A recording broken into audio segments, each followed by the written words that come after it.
প্রশাসনে কাজ করতে যে নারী হিসেবে মানে আচরণ যেটা জনগণের কাছ থেকে এটা খুব ইন্টারেস্টিং, মানে খুবই ইন্টারেস্টিং। মানে আমাদের দেশের জনগণ এই আহ, অত্যাধুনিক যুগে এসেও আমাদের দেশের মানুষ একটু মানে নারীদের যে মানে উম, গ্রহণযোগ্যতাটা ওইভাবে তৈরি হয়নি। যেমন গত পরশুদিনও একজন মহিলা আমার রুমে ওকে দিয়ে ঢুকে বলে যে স্যার তো রুমে নাই। মানে সবাই আশা করে যে এখানে একজন পুরুষ বসে থাকবে, এরকম মনে আশা করে আর কি।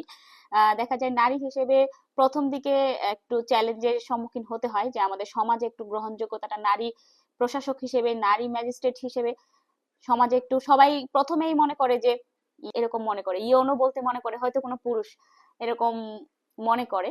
তবে অভিজ্ঞতার যেরকম বিচিত্র, আবার অভিজ্ঞতাটা আবার অনেক দিক থেকে ভালো, কারণ নারীদের যদি যদি আমরা নারীরা ভালোভাবে কাজ করতে পারি সমাজে, আমাদের যদি ভালো গ্রহণযোগ্যতা তৈরি হয়, তখন দেখা যায় যে আমরা পুরুষের থেকে আমাদের গ্রহণযোগ্যতাটা আরো বেশি তৈরি হয় আমার কাছে মনে হয়। আমি যদি ইন জেনারেল বলি, তাহলে কর্মজীবন এবং ব্যক্তি জীবন, পারিবারিক জীবনের ব্যালেন্স করাটা খুব টাফ, যদি আমি ইন জেনারেল বলি। কারণ আমাদের আসলে পারিবারিক জীবনে আমরা সময় খুব কম দিতে পারি।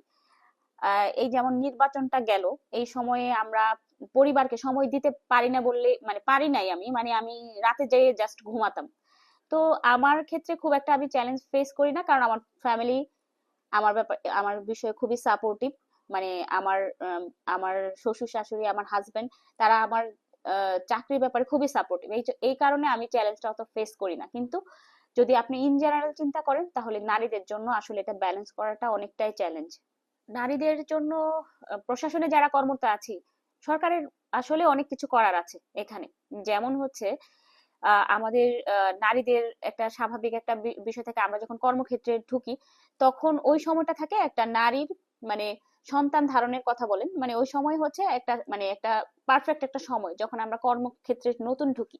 কিন্তু ওই সময় দেখা যায় যে আমরা যারা একটু ক্যারিয়ার ওরিয়েন্টেড যারা থাকে, বা আমরা যারা প্রশাসনে আসি, তখন দেখা যায় যে তাদের এই ম্যাটারনিটি লিভ নিয়ে যে তাদের একটা প্ল্যান করতে হয়, মানে চাকরির সাথে ব্যালেন্স করে একটা প্ল্যান করতে হয় যে কখন সে একটা বাচ্চা নিবে, এটার জন্য প্ল্যান করতে হয়। কিন্তু সরকার থেকে নারীদেরকে সেই ধরনের, আমার মনে হয় যে যে ছুটিটা আছে সেটা ঠিক আছে, এটা নিয়ে কোনো ইয়া নেই, কিন্তু আমার মনে হয় নারীদেরকে মানসিক ভাবে আরো সাপোর্ট দেওয়া উচিত।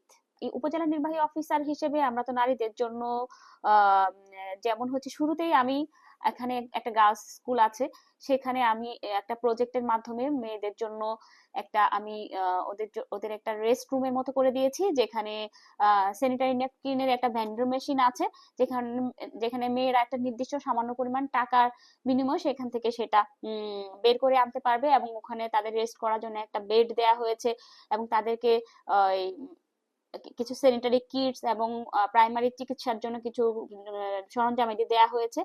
এবং হচ্ছে আরেকটা বলতে পারি, প্রশাসক হিসেবে দায়িত্ব নেওয়ার পরে আমি নারী যারা সংরক্ষিত নারী মহিলা সদস্য আছে যারা, তাদের একটা আক্ষেপ ছিল যে তাদেরকে কোনো প্রশাসনিক কাজে তাদেরকে ইনভলভ করা হয় না, তাদেরকে কোনো প্রকল্পের কাজ দেওয়া হয় না।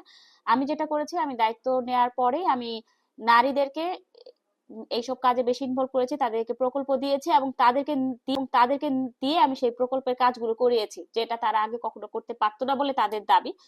তো তাদেরকে আমি সকল প্রশাসনিক কাজে তাদেরকে ইনভলভ করি। প্রশাসনের নারীদের অবস্থান আমি অবশ্যই সর্বোচ্চ পর্যায়ে মানে দেখতে চাইবো। এখন আমাদের একটা নতুন সরকার গঠন হয়েছে, এবং এই সরকারের কাছেও আমাদের ইয়া থাকবে যে নারীদেরকে সমানভাবে ট্রিট করা, এবং নারীরা সুযোগ পেলে আমার মনে হয় আরো বেশি কাজ করতে পারে, আরো আরো অনেক দূর এগিয়ে যেতে পারে। নারীদেরকে আমি প্রশাসনের শুধু না, রাজনৈতিক, সামাজিক এবং প্রশাসনিক সকল ক্ষেত্রেই নারীদের আমি সর্বোচ্চ অংশগ্রহণ দেখতে চাই। সব নারীদের জন্য বিশেষ বার্তা হলো, নারীদেরকে স্বাবলম্বী হতে হবে, ইন্ডিপেন্ডেন্ট হইতে হবে, পড়াশোনা করতে হবে, চাকরি করতে হবে, নট নেসেসারি চাকরি, কাজ করতে হবে, মানে নিজের জীবিকা যেন নিজের নির্বাহ করতে পারে, মানে আয় করতে হবে।